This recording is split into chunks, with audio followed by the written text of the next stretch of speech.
আসসালামু আলাইকুম। জানিয়ে দেব এই মুহূর্তে হাতে পাওয়া সর্বশেষ ভয়ঙ্কর কিছু আন্তর্জাতিক আপডেট বাংলা সংবাদ। শুরুতেই থাকছে সংবাদ শিরোনাম। শুরুতেই জানিয়ে দেব পারমাণবিক স্থাপনাগুলো ভয়াবহভাবে ক্ষতিগ্রস্ত হয়েছে, জানিয়েছে ইরান।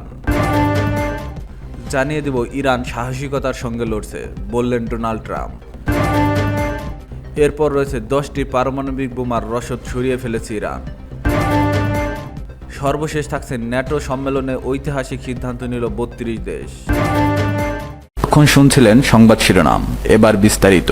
প্রিয় দর্শক, আপনি যদি এই চ্যানেলে নতুন হয়ে থাকেন, ভিডিওটি দেখতে দেখতে চ্যানেলটি সাবস্ক্রাইব করে আমাদের সাথেই থাকুন। পারমাণবিক স্থাপনাগুলো ভয়াবহভাবে ক্ষতিগ্রস্ত হয়েছে, জানিয়েছে ইরান।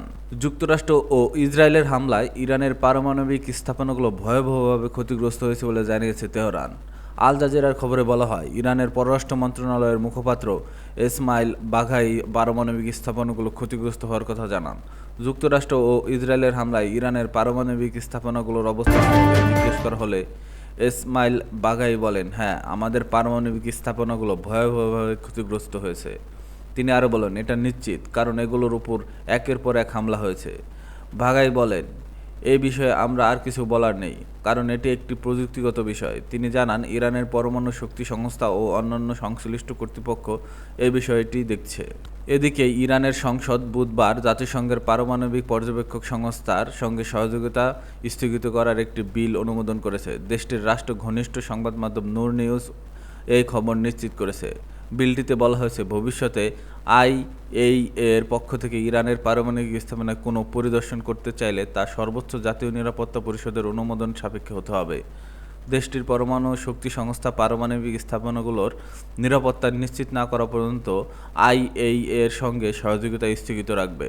সংসদ স্পিকার মোহাম্মদ বাকের কালিবাফ বলেন, আইএইএ ইরানের পারমাণবিক স্থাপনাগুলোর উপর ইসরায়েলের হামলার নিন্দাও জানায়নি এবং তাদের নিরাপত্তা আন্তর্জাতিক গ্রহণযোগ্যতাকে প্রশ্নবিদ্ধ করছে। তিনি আরও বলেন, এ কারণে আমাদের পারমাণবিক কর্মসূচি এখন থেকে আরও দ্রুত গতিতে এগিয়ে নেওয়া যাবে, যদিও শান্তিপূর্ণ উদ্দেশ্যেই। এই বিলটি আইনের রূপ পেতে হলে ইরানের অনির্বাচিত গার্ডিয়ান কাউন্সিলের অনুমোদন প্রয়োজন হবে। ইসরায়েল ও ইরানের মধ্যে সাম্প্রতিক বিমান যুদ্ধ ও পারমাণবিক স্থাপনাগুলোর উপর হামলার পরিপ্রেক্ষিতে এই সিদ্ধান্ত এসেছে। ইরান দাবি করছে তারা পারমাণবিক অস্ত্র তৈরি করছে না এবং তাদের কর্মসূচি সম্পূর্ণভাবে শান্তিপূর্ণ। ইরান সাহসিকতার সঙ্গে লড়ছে, বললেন ডোনাল্ড ট্রাম্প। ইরানের উপর নিষেধাজ্ঞা নেওয়ার পরিকল্পনা ওয়াশিংটনের আছে কিনা এমন প্রশ্ন করা হয়েছিল তাকে। ট্রাম্প বলছেন, ইরান মাত্র একটি যুদ্ধ ছিল এবং তারা সাহসিকতার সঙ্গে লড়েছে। যদি তারা তেল বিক্রি করতে চায়, তারা তেল বিক্রি করতে যাচ্ছে। চীন চাইলে ইরানের কাছ থেকে তেল কিনতে পারে। তিনি বললেন, দেশটির আবার ঠিক হওয়ার জন্য অর্থের প্রয়োজন। ডোনাল্ড ট্রাম্পকে জিজ্ঞেস করা হয়েছিল যে ইরানের সঙ্গে এরপর কি হবে এবং যুক্তরাষ্ট্রের হামলার আগে ইরান পরমাণু সামগ্রী সরিয়ে ফেলতে পেরেছে কিনা। জবাবে ট্রাম্প বলছেন, এগুলো সরানোর সময় ইরানের হাত ছিল না, এগুলো খুবই ভারী, সরানো খুবই কঠিন। এ সময় মার্কিন পররাষ্ট্রমন্ত্রী মার্কো রুবিও বলেন, যারা শান্তি চায় তাদের সঙ্গে কথা বলার আগ্রহ প্রকাশ করছে ট্রাম্প। 10টি পারমাণবিক বোমার রসদ সরিয়ে ফেলেছে ইরান। ফাঁকা মাঠে গোল দিয়েছে মার্কিন প্রেসিডেন্ট ডোনাল্ড ট্রাম্প। মিসৌরির হোয়াটসম্যান ঘাঁটি থেকে টানা 18 ঘন্টা উড়ে এসে ইরানের 3 পারমাণবিক স্থাপনায় হামলা নিছক পণ্ডশ্রম। 125 বিমানের লম্বা বহর নিয়ে B-2 স্টিলথ বোমার বিমানের হামলা শুধুই লোক দেখানো, তার আগেই ইউরেনিয়াম উধাও। 1-200 কেজি নয়, 408.6 কেজি ইউরেনিয়াম সরিয়ে ফেলেছে বলে মন্তব্য করেছেন খোদ মার্কিন ভাইস প্রেসিডেন্ট জেডি ভ্যান্স, যা দিয়ে অন্তত 10টি পারমাণবিক বোমা বানানো যায়। সোমবার এবিসি নিউজকে দেওয়া এক সাক্ষাৎকারে এই অভিযোগ তোলেন ভ্যান্স। এর আগে অবশ্যই ইসরায়েলের গোয়েন্দা সংস্থা মোসাদ বলেছিল, আগামী 2 সপ্তাহের মধ্যে পারমাণবিক বোমা বানিয়ে ফেলবে ইরান। Economic Times. শনিবার ভোররাতে মার্কিন হামলার আগে তোলা স্যাটেলাইট ছবিতেও সেই প্রমাণ স্পষ্ট হয়ে উঠেছে। ছবিতে ইরানের ফোর্দো পারমাণবিক কেন্দ্রের বাইরে 16টি ট্রাক সারি দেখা গেছে, যা পাহাড়ের ভেতরে নির্মিত বেশিরভাগ ক্ষেপণাস্ত্র হামলার জন্য অরক্ষিত বলেই মনে করা হচ্ছে। প্রশ্ন উঠেছে ইরানের পারমাণবিক স্থাপনাগুলোর হামলার সফলতা নিয়েও। যুক্তরাষ্ট্রের গোপন গোয়েন্দা প্রতিবেদন বলছে, হামলায় পারমাণবিক স্থাপনার কোনো ক্ষয়ক্ষতি হয়নি। এনডিটিভির নিউ ইয়র্ক টাইমস। হামলার মাত্র 3 দিনের মাথায় পেন্টাগন এই নতুন তথ্য জানাচ্ছে, তবে হোয়াইট হাউস গোয়েন্দাদের এই মূল্যায়নকে সম্পূর্ণ ভুল বলে আখ্যা দিয়েছে। এটি প্রেসিডেন্ট ডোনাল্ড ট্রাম্প হেয় করার চেষ্টা।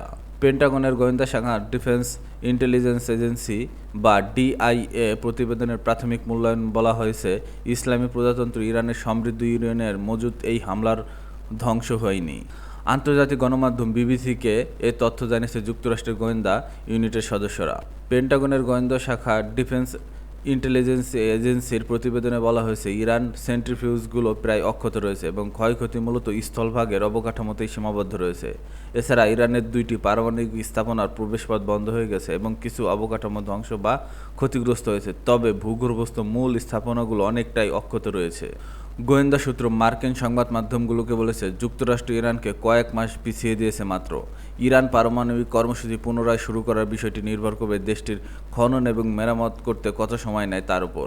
গোয়েন্দা সূত্রগুলো বিবিসিকে নিশ্চিত করেছে যে হামলার আগে ইরান সমৃদ্ধ ইউরেনিয়াম মজুদের কিছু অংশ স্থানান্তরিত করেছিল। শনিবার এই হামলা চালানোর আগে মার্কিন 30,000 পাউন্ডের ম্যাসিভ অর্ডিন্যান্স পেনিট্রেটর বোমাই একমাত্র অস্ত্র বলে মনে করা হয়েছিল। এই হামলার কয়েক ঘন্টা পর জয়েন্ট চিফ অফ স্টাফসের চেয়ারম্যান জেনারেল ড্যান কেইন সাংবাদিকদের জানান, সব স্থাপনায় চরম ক্ষয়ক্ষতি ও ধ্বংস হয়েছে।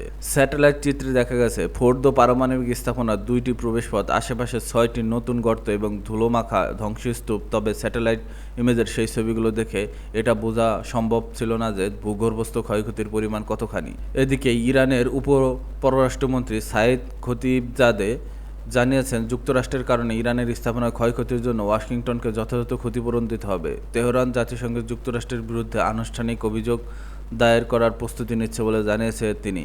আল মায়াদিন টিভির সঙ্গে এক সাক্ষাৎকারে খতিবজাদে জানিয়েছেন, যুক্তরাষ্ট্রের সামরিক হামলায় ইরানের নাতঞ্জ, ফোর্দো ও ইস্পাহানের পারমাণবিক কেন্দ্রসহ বিভিন্ন স্থানে ক্ষয়ক্ষতি হয়েছে। এর জন্য আমেরিকাকে ক্ষতিপূরণ দিতে হবে। ন্যাটো সম্মেলনে ঐতিহাসিক সিদ্ধান্ত নিল 32 দেশ। নতুন নিরাপত্তা হুমকি মোকাবেলার ঐতিহাসিক এক সিদ্ধান্ত নিয়েছে পশ্চিমা সামরিক জোট ন্যাটো। 2035 সালের মধ্যে ন্যাটো সদস্য রাষ্ট্রগুলো প্রতি বছর তাদের মোট দেশীয় উৎপাদনের 5% প্রতিরক্ষা ও নিরাপত্তা খাতে ব্যয়ের প্রতিশ্রুতি দিয়েছে, খবর আল জাজিরার। মধ্যে 3.5% জিডিপি ব্যয় করা হবে মূল প্রতিরক্ষা খাতে, যেমন সেনা, অস্ত্র, প্রশিক্ষণ ও প্রযুক্তি উন্নয়নে। বাকি 1.5% জিডিপি ব্যয় করা হবে নিরাপত্তা সংশ্লিষ্ট খাতে। এর মধ্যে রয়েছে গুরুত্বপূর্ণ অবকাঠামো সুরক্ষা, সাইবার নিরাপত্তা ও প্রতিরক্ষা শিল্পকে শক্তিশালীকরণ। ন্যাটোর নেতারা বলেন, এই বিনিয়োগের লক্ষ্য হল গভীর নিরাপত্তা হুমকি মোকাবেলা, বিশেষ করে রাশিয়ার দীর্ঘমেয়াদী হুমকি ও সন্ত্রাসবাদের ক্রমাগত ঝুঁকি। ইউক্রেন প্রসঙ্গে ন্যাটোর সদস্যরা ইউক্রেনের প্রতি অব্যাহত সমর্থনের অঙ্গীকার করলেও এবারের ঘোষণায় ইউক্রেনের সম্ভাব্য সদস্যপদ নিয়ে কোনো উল্লেখ ছিল না, যা আগে সম্মেলনগুলোতে দেখা গিয়েছিল। এ সম্মেলনে অংশ নিয়েছেন ন্যাটো জোটের 32 সদস্য রাষ্ট্রের প্রধানগণ, ইউরোপীয় ইউনিয়নের শীর্ষ কর্মকর্তাগণ এবং ইউক্রেনের প্রতিনিধিরা।